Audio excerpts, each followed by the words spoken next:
Today I am going to discuss one very much important topic,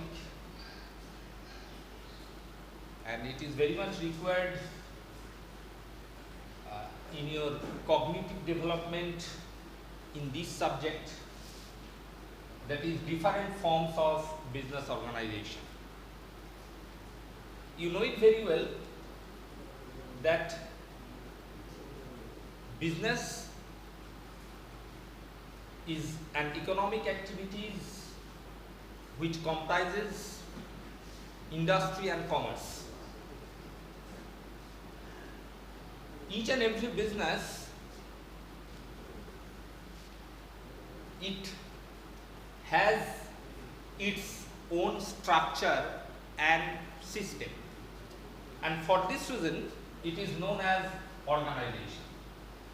Because for forming any organization, one particular structure and system is required. Structure and system are required. So business as an organization, obviously there are some particular system and structure, so it is called organization. So on the basis of ownership, this business organization can be differentiated as sole ownership business, partnership business, very important for us in this year and in accountancy also in class 12 in the next year. Joint Hindu undivided family business, very much conventional business in our country. Cooperative form of business, very much effective for us, and it is still prevailing in our country. And at last, joint stock company. In the entire business world, it has been seen that most of the large scale business organization, they are organized under the umbrella of joint stock company. I will discuss the matter one after another in different class, but what should be our objectives for discussion? We will have to discuss sole ownership business, meaning of it, what are the features of sole ownership business, advantages or merits, and as well as demerits of it today in this class. And in the next class, accordingly, I will discuss partnership business, then joint into undivided family business, and I try to provide some notes on that, then cooperative business, and at last joint stock company. And all sorts of large scale business is organized generally under this form of business organization. So now come to the point, sole ownership business. What is the meaning of the word sole? Single owner, where owner of the business organization is one individual or one person. Single ownership business or sole ownership business. You know, it's a one-man show. So what is the meaning of this business? You can write, this is a type of business which is organized under single leadership accordingly.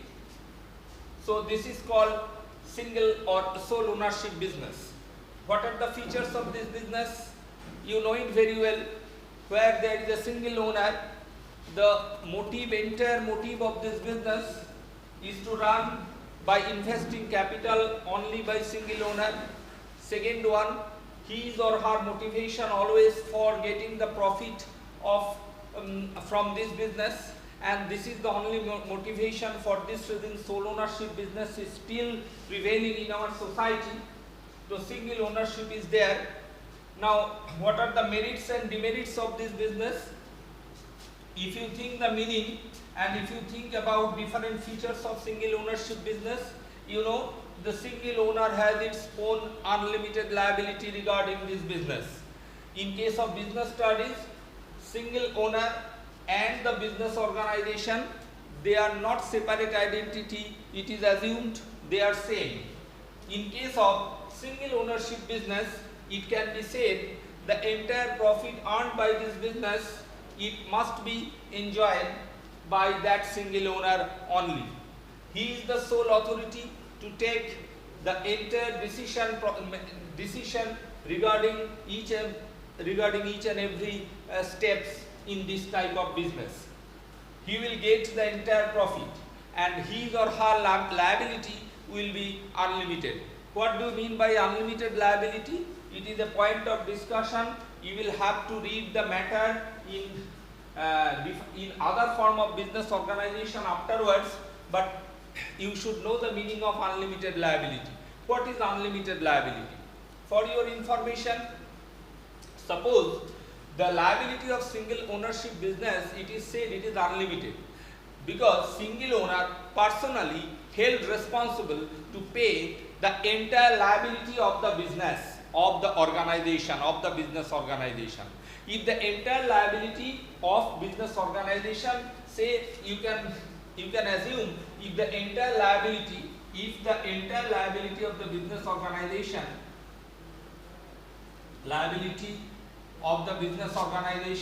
assume 5 lakh rupees,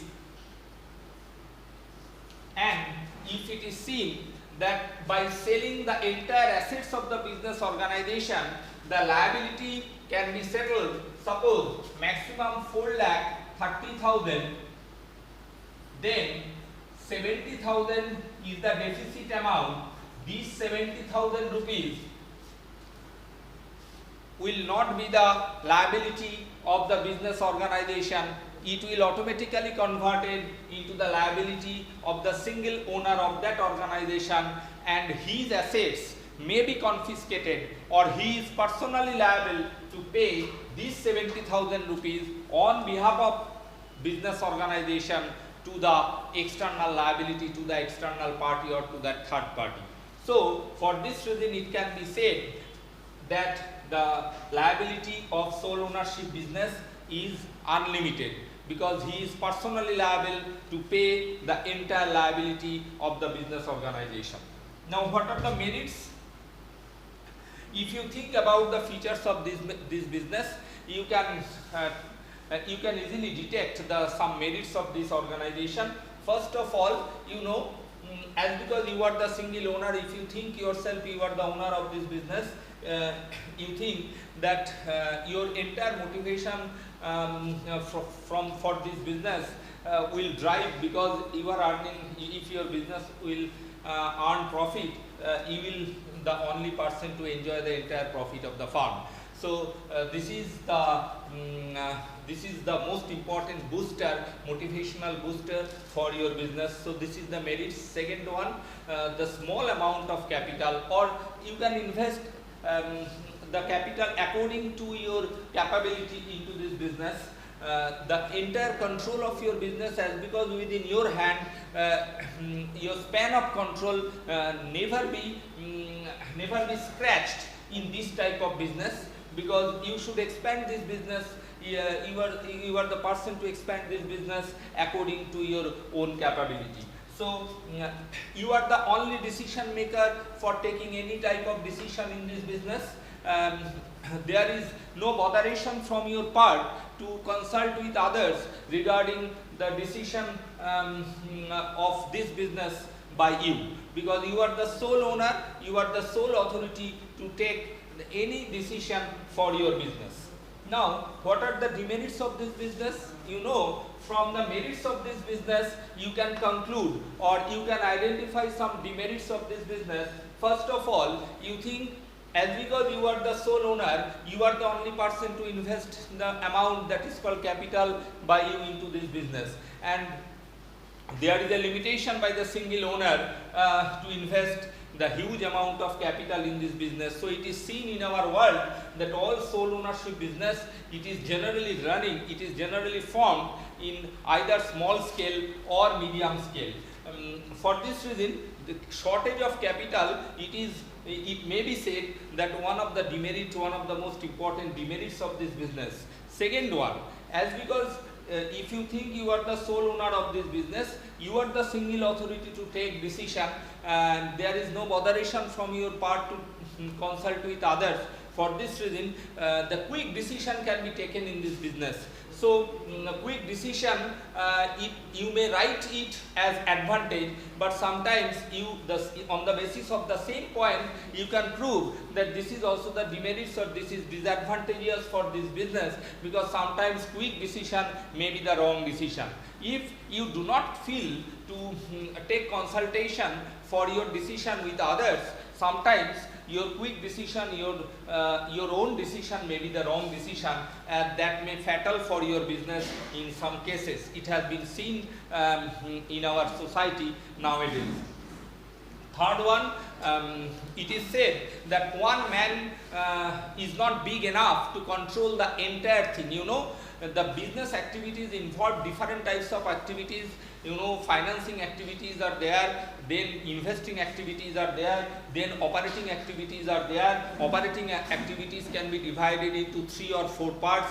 There are different departmentation on the basis of this there, and it is seen that it is not possible to acquire the entire capability, entire talent for doing one successful business by one single owner. Sometimes it has been seen that single owner, he is capable enough to, he is efficient enough in production activities, or he is efficient enough in marketing activities, but he is not efficient in other allied activities, which is also very much important for business. So, for the entire success, for getting the complete success of this business, sometimes single ownership business will be under some question mark, because it is not possible to acquire all sorts of talent which is required for forming a successful business by the single owner. So it has been said that one man, and you may get this type of question also, one man is not big enough to control everything in this field. For this reason, you will have to write the explanation for this. Now, last but not the least, I have already said the 2 or 3 demerits of this business. The formation of this business is easy. Easy formation is there. You can write it in the merits of sole ownership business. In the same way, you cannot say that that business is an ongoing process, because sometimes it has been seen due to the death, due to the permanent disablement of the owner, the future of this business will be under great question mark. So formation may be easy, but you cannot say that the business will run in the near future, or business will be in ongoing process, because the death, permanent disability may fatal for the business, for this type of business organization. So generally, in this way, you should read the meaning, features, advantages and disadvantages of this business, and in the next class you will have to read, remember it. I will share it to you, the difference between sole ownership and partnership business, after detailing the partnership business one. So up to this, you please go through it. In your book you will also get the matter accordingly. So thank you. Learn the chapter with due conception.